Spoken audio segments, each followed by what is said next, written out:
Good afternoon, friends. Today we are going to take a numerical which I floated in the last class, and I told that how we can maintain bus voltage constant over here by injecting certain reactive power at this node or bus.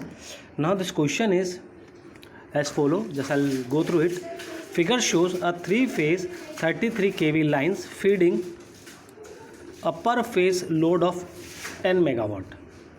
So the first part is, if the impedance of the line is Z equal to J20 ohm, determine the load angle and the reactive power to be supplied by the capacitive source connected at the load and to maintain a line voltage of 33 kV at the load.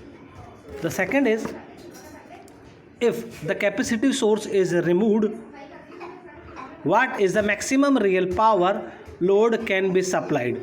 What will be the power angle and the voltage to supply the load? So in this question, this is the figure. Now here you can see this is the source and it is connected through the line which having impedance Z equal to J20 ohm, and the line is feeding to 10 megawatt load. At the same time, one capacitive source has been kept so that we can maintain rated voltage 33 kV at this end. Now the supply voltage is 33 kV and we want to maintain 33 kV over here. So of course it is not possible without injecting reactive power. So how certain amount of reactive power is required to inject in this bus so that we can maintain 33 kV. So this is the first part. If you want to maintain the 33 line voltage at the load bus, how much reactive power will have to inject through this capacitor bank or this capacitive source. The second part is, if the capacitive source is removed. So now let's say this capacitive source has been removed. Now what is the maximum real power load can be supplied? So then how much reactive maximum power we can feed in the absence of this QG? So this time this 10 megawatt is not there and this QG has been removed, and it is asked that how much maximum power we can feed, the real power we can feed. Okay, at the same time, in that condition we are supposed to find out what will be the power angle and the voltage to the supply, the load. Now at the same time we will have to find out what will be the receiving end voltage so that we can transfer maximum power in the absence of this QG. So now let us start this question. Now before starting this question, first of all we are supposed to know what is the real and reactive power at receiving end and sending end of a transmission line. So if I am talking about receiving end powers, active and reactive, that can be written PR, which is real power, can be written receiving end voltage into sending end voltage upon the transmission line reactance into sin delta. That is our real power transmitted to the receiving end or the load side. Similarly, we can write down the QR. QR is nothing but it is our reactive power which is supplied by the source at receiving end. So it can be written minus VR square upon X plus VR Vs X cos delta.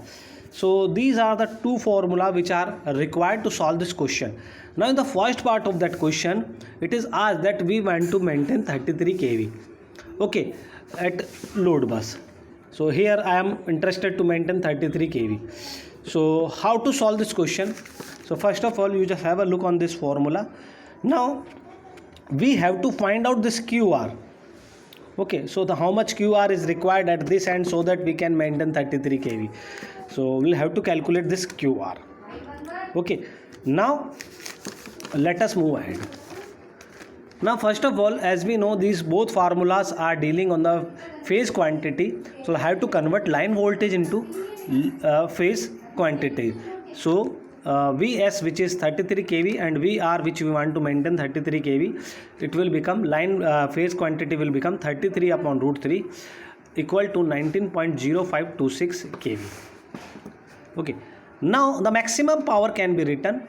If I want to find out the maximum power will be 19.0526 into 19.0526 upon 20. So this is the phase values, and this is our maximum power, V as X. Okay, now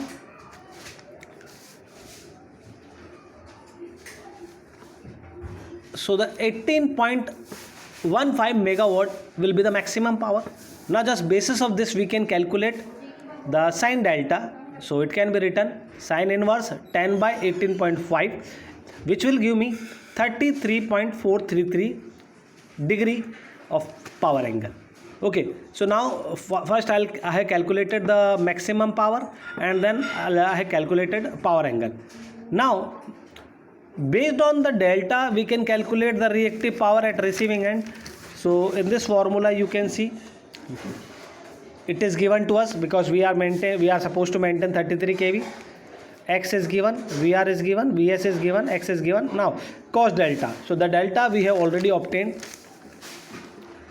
Now if you put the values VS, VR, X and delta in QR equation, you will get minus 19.026 whole square into upon 20 square, 19.0526 into 19.0526 upon 20 cos 33.432 degree. Now if you solve this equation, the net reactive power which you will get, that is 30031 MVAR.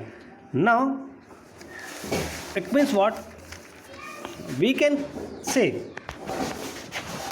if you want to maintain 33 kV over here, at least this QG should provide that much reactive power. Otherwise, if you are feeding less than this MVR, you will not able to maintain 33 kV. Similarly, the second part of this question, which is if the capacity source is removed, what is the maximum real power load can be supplied? So if this capacity source has been removed and now it is asked that how much maximum power you can transmit, so definitely the receiving end voltage will get down.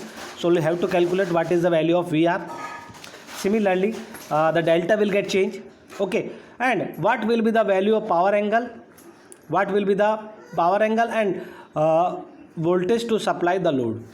So this is the receiving end voltage which we are supposed to find. Okay, now in order to solve this question, if reactive power source is removed, the only power transmitted along the line is real power. So of course, because you can see in the figure, if this QG has been removed, what will happen? There will be no reactive power will flow over here. It will become purely reactive, and at the same time it is asked to use that how much maximum power you can transmit. So the real power can be transmitted to the load can be written again P equal to VS VR X upon X. So now the real power can be written VS VR X upon X sin delta. Now if you take the square root of this equation, square both sides, what will get? VS square, VR square, X square, sin square delta plus P square. Okay. Now later on we'll come to know why we are doing square over here. Since no reactive power is transmitted because the capacitive source has been removed, so this QR will become 0, or you can say that QG will become 0, and it can be written 0 equal to minus VR square upon X plus VS upon X cos delta. Further, if you rearrange this equation in this pattern, VS X whole square cos delta square equal to V2 square upon X whole square, this will our second equation. Now you can see that our here VS VR upon X square sin square delta and VS square upon x cos square delta equal to v square v2 or vs square.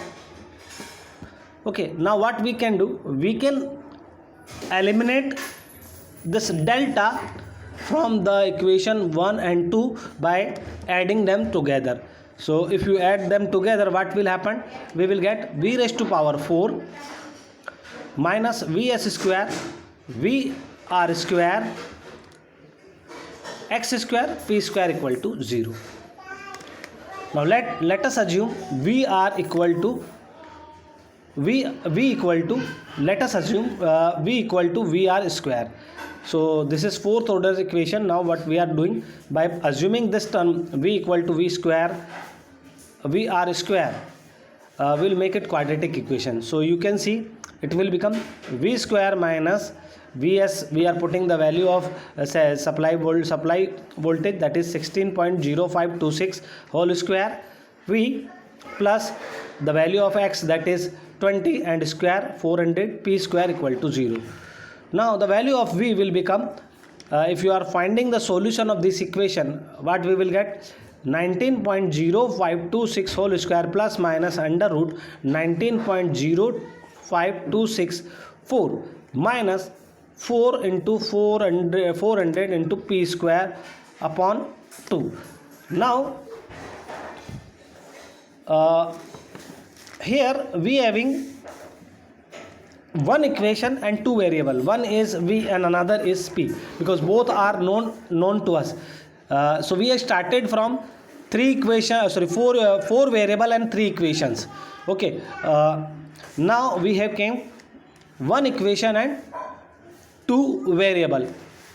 Now here you can see, if you want to find out the solution, so this is what v is our receiving end voltage, because it is v square r.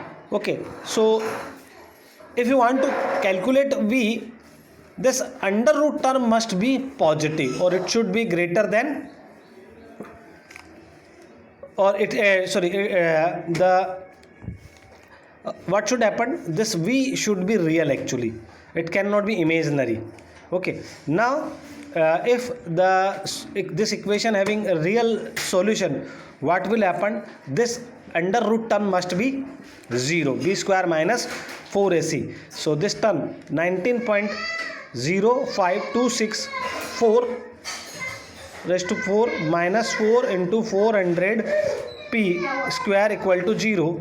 Now if you solve this equation, we'll get p equal to 9.075 megawatt. Now this is what, this is the maximum power which we can transmit when when the capacitive source has been removed. Okay, now through this we can, after getting the value of p, we can calculate v, because now this term has been 0, become 0. So what we will get, v equal to 19.526 upon 2 whole square. Okay, so it will become 181.5008. Okay, so the VR will become under root 181 G.008, and it can be written 13.47 kV. So this is what, this is our receiving end voltage. Previously it was 19.05, but now when the capacitor or capacitive source has been removed, it became 13.47. So you can see the importance of the reactive power. As soon as the capacitive source has been removed, the sending and receiving end voltage has been reduced by certain amount. Similarly, you can calculate the value of delta, which is delta equal to sine inverse 9.075 into 20, 19 upon 19.0526 into 13.4722, which will give me around 45 degree. So this is the solution of this equation. Okay, solution of this answer, this question. Now in the next question, we having the same kind of question, but having